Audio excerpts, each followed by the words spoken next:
ప్రపంచంలో మొదటి బైక్ అనేది 1885 సంవత్సరంలో తయారైంది.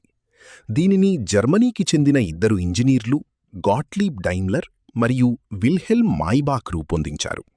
ఈ వాహనాన్ని డైమ్లర్ రైట్ వాగన్ అని పిలుస్తారు.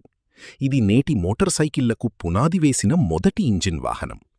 ఈ బైక్లో ఒక చిన్న పెట్రోల్ ఇంజిన్ ఉపయోగించారు.